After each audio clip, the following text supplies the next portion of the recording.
My dear friends and professionalists, I am Uday Singh Advocate speaking. ನೀವೆಲ್ಲರೂ ಸಹ ನನ್ನ channel ಅನ್ನು ನೋಡ್ತಾ ಇದ್ದೀರಿ ಅಂತ ನಾನು ಅಂದ್ಕೊಂಡಿದ್ದೀನಿ. ಸೊ ನನ್ನ ಚಾನೆಲ್ಗೆ ಲೈಕ್ ಮಾಡಿ, ಶೇರ್ ಮಾಡಿ, ಕಮೆಂಟ್ ಮಾಡಿ ಮತ್ತು ನನ್ನ ಚಾನೆಲ್ಗೆ ಸಬ್ಸ್ಕ್ರೈಬ್ ಆಗೋದನ್ನ ಮರಿಬೇಡಿ ಅಂತ ಹೇಳ್ತಾ, ಸೊ ಇವತ್ತು ನಾನು ಇನ್ನೊಂದು ವಿಷಯವನ್ನು ತೆಗೆದುಕೊಂಡು ನಿಮ್ಮ ಮುಂದೆ ಬಂದಿದ್ದೀನಿ. ಸೊ ಇವತ್ತು ನಾನು ಆಯ್ಕೆ ಮಾಡ್ಕೊಂಡಿರ್ತಕ್ಕಂಥ ವಿಷಯ ಅಂತಂದ್ರೆ the limitation act 1963 section 3, 4 and 5 ಕಾಲ ಮಿತಿ ಕಾಯ್ದೆ 1963 ಸೆಕ್ಷನ್ 3, 4 ಮತ್ತು 5 ಈ ಒಂದು ಸೆಕ್ಷನ್ಗಳ ಅಡಿಯಲ್ಲಿ ಏನು ಕಾಲ ಪರಿಮಿತಿ ಕಾಯ್ದೆ ಹೇಳ್ತಿದೆ ಅನ್ನತಕ್ಕಂಥದ್ದನ್ನ ನಾವು ತಿಳ್ಕೊಳ್ಳಿಕ್ಕೆ ಇಷ್ಟಪಡೋಣ.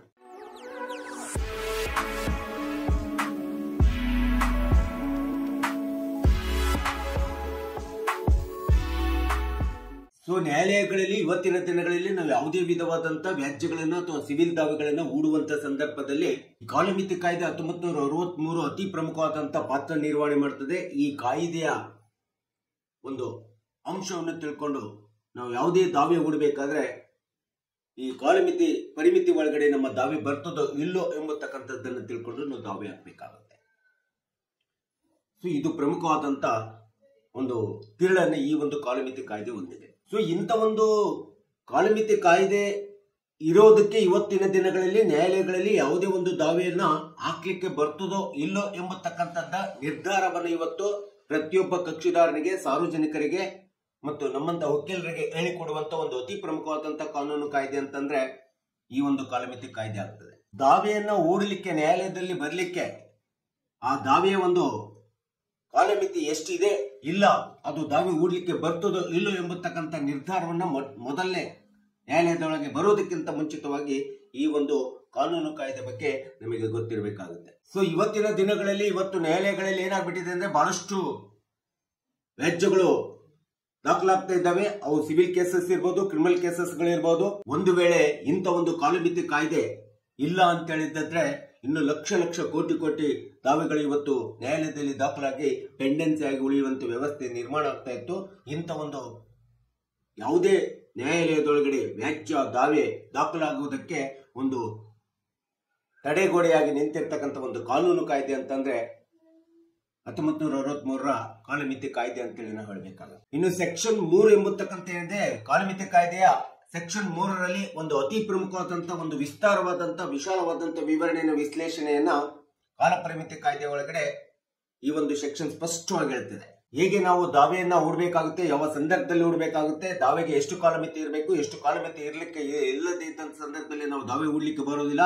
ಇದೆಲ್ಲದರ ವಿವರಣೆ ವಿಶ್ಲೇಷಣೆಯನ್ನ ಸೆಕ್ಷನ್ 3 ಲಿಮಿಟೇಷನ್ ಆಕ್ಟ್ 1963 ದಲ್ಲಿ ಹೇಳಿರ್ತಕ್ಕಂಥದ್ದು ನಾವು ನೋಡ್ತಾ ಇದ್ವಿ.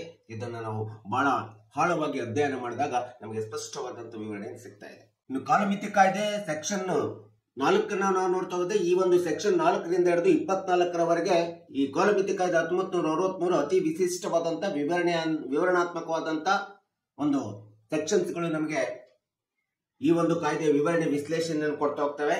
ಈ ಸೆಕ್ಷನ್ 4 ಪ್ರೈಮಾ ಫೇಸಿಯ ನಮಗೆ ಕಂಡು ಬರ್ತದೆ.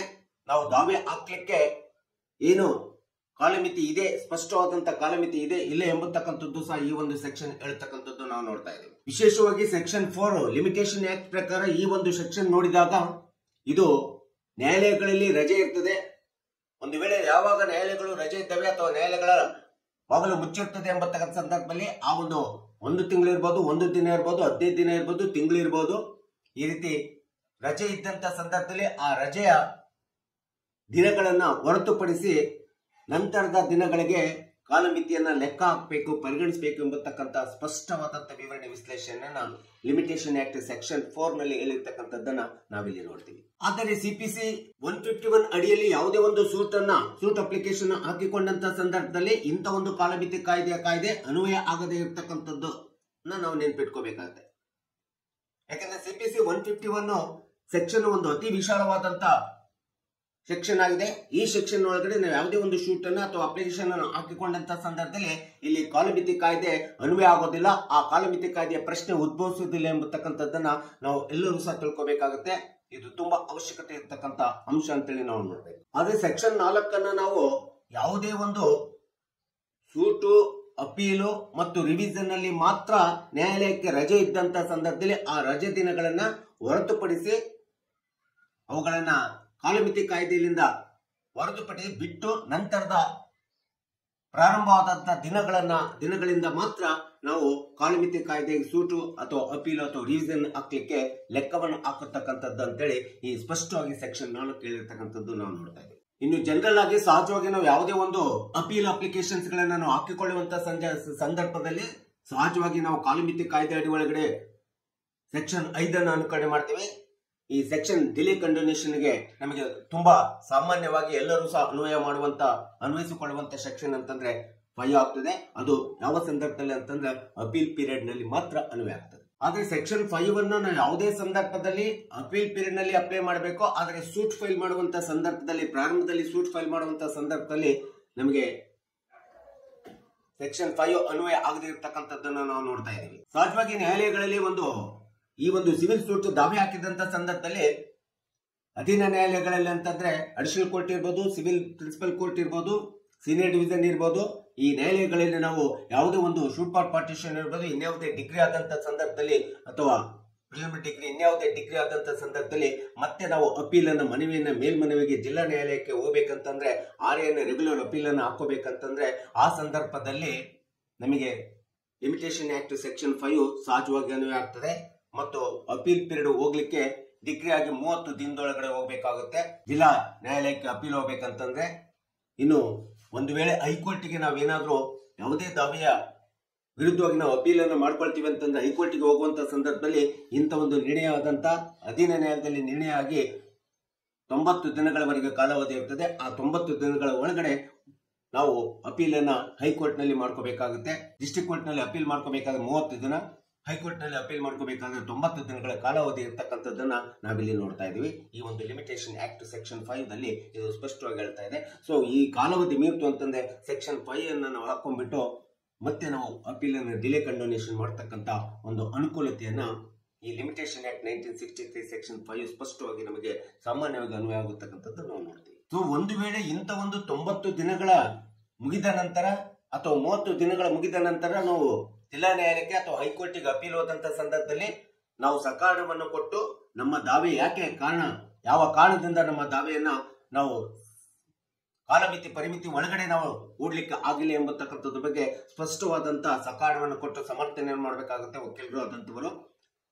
ಆ ರೀತಿಯಾದಂತ ಸಕಾರಣವನ್ನು ಕೊಟ್ಟಂತ ಸಂದರ್ಭದಲ್ಲಿ ಜಿಲ್ಲಾ ನ್ಯಾಯಾಲಯದಲ್ಲಿ ಇರ್ತಕ್ಕಂಥ ರೆಗ್ಯುಲರ್ ಅಪೀಲ್ ಇರ್ಬೋದು ಅಥವಾ ಕರ್ನಾಟಕ ಹೈಕೋರ್ಟ್ ನಲ್ಲಿ ಹೋಗುವಂತ RFA ಇರ್ಬೋದು, RSA ಇರ್ಬೋದು, ಇನ್ಯಾವುದೇ ಅಪೀಲ್ಗಳು ಇರ್ಬೋದು, ಈ ರೀತಿ ಮಾಡಿದಂತ ಅಪೀಲ್ಗಳನ್ನ ಮಾನ್ಯ ನ್ಯಾಯಾಲಯ ನಮ್ಮ ಸಕಾರಣದ ಮೇಲೆ ನಮ್ಮ ಅಪೀಲ್ ಡಿಲೇ ಕಂಡೋನೇಷನ್ ಅನ್ನ ಒಪ್ಕೋಬಹುದು ಅಥವಾ ನಮ್ಮ ಕೇಸನ್ನ ಡಿಸ್ಮಿಸ್ ಮಾಡತಕ್ಕಂತ ಅಧಿಕಾರವು ಸಹ ಮಾನ್ಯ ನ್ಯಾಯಾಲಯಕ್ಕೆ ಇರ್ತಕ್ಕಂಥದ್ದನ್ನ ನಾವಿಲ್ಲಿ ಮರಿಬಾರ್ದಾಗುತ್ತೆ.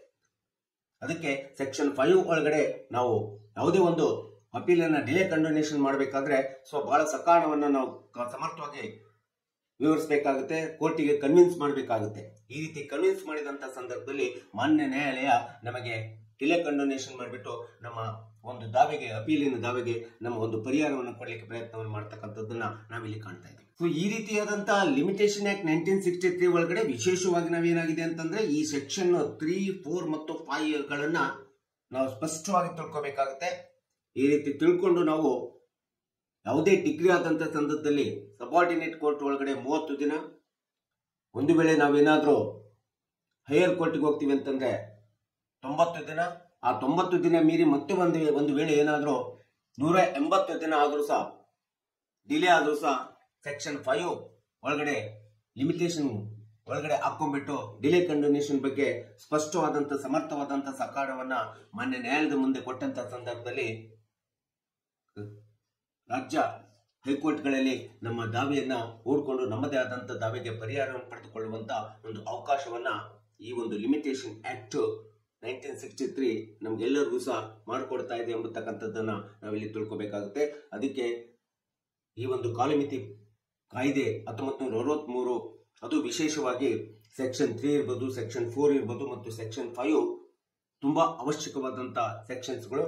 ಈ ಒಂದು ಸೆಕ್ಷನ್ಸ್ ಗಳನ್ನ ನಾವು ಸ್ಪಷ್ಟವಾಗಿ ತಿಳ್ಕೊಂಡಂತ ಸಂದರ್ಭದಲ್ಲಿ ಈ ದಾವೆಗಳು, ಸಿವಿಲ್ ದಾವೆಗಳನ್ನು ನಾವು ಹೂಡ್ಲಿಕ್ಕೆ ಅನುಕೂಲ ಆಗುವುದರ ಜೊತೆಗೆ ಈ ಒಂದು ದಾವೆಗಳನ್ನು, ವ್ಯಾಜ್ಯಗಳನ್ನು ನ್ಯಾಯಾಲಯದ ಒಳಗಡೆ ಒಯ್ಯದೆ ತಡೆ ಹಿಡಿಯುವಂತ ಒಂದು ವಿಶೇಷವಾದಂತ ಮಹತ್ವಪೂರ್ಣವಾದಂತ ಪಾತ್ರ ನಿರ್ವಹಣೆಯನ್ನ ಈ ಒಂದು ಕಾಲಮಿತಿ ಕಾಯ್ದೆ ಮಾಡ್ತದೆ ಎಂಬತಕ್ಕಂಥದ್ದು ನಾವು ನೀವುಗಳೆಲ್ಲರೂ ಸಹ ತಿಳ್ಕೋಬೇಕು ಮತ್ತು ಕಕ್ಷಿದಾರರಿಗೆ ಸಾರ್ವಜನಿಕರಿಗೆ ತಿಳ್ಕೊಳ್ಳಿ ಎಂಬತಕ್ಕಂಥ ಹಿನ್ನೆಲೆಯನ್ನು ಇಟ್ಕೊಂಡು ಈ ವಿಡಿಯೋನ ಮಾಡಿದ್ದೀನಿ. ದಯವಿಟ್ಟು ಈ ನನ್ನ ವಿಡಿಯೋ ಇಷ್ಟ ಆಗಿದ್ರೆ ಸೊ ಶೇರ್ ಮಾಡಿ, ಲೈಕ್ ಮಾಡಿ, ಕಮೆಂಟ್ ಮಾಡಿ ಮತ್ತು ನನ್ನ ಚಾನಲ್ಗೆ ಸಬ್ಸ್ಕ್ರೈಬ್ ಆಗೋದನ್ನ ಮರಿಬೇಡಿ ಅಂತ ಹೇಳ್ತಾ ಸೊ ಇವತ್ತಿನ ವಿಷಯಕ್ಕೆ ವಿರಾಮವನ್ನು ಹೇಳ್ತೀನಿ. ಇನ್ನೊಂದು ವಿಷಯವನ್ನು ತೆಗೆದುಕೊಂಡು ನಿಮ್ಮ ಮುಂದೆ ಬರ್ತೀನಿ. ಜೈ ಹಿಂದ್, ಜೈ ಕರ್ನಾಟಕ.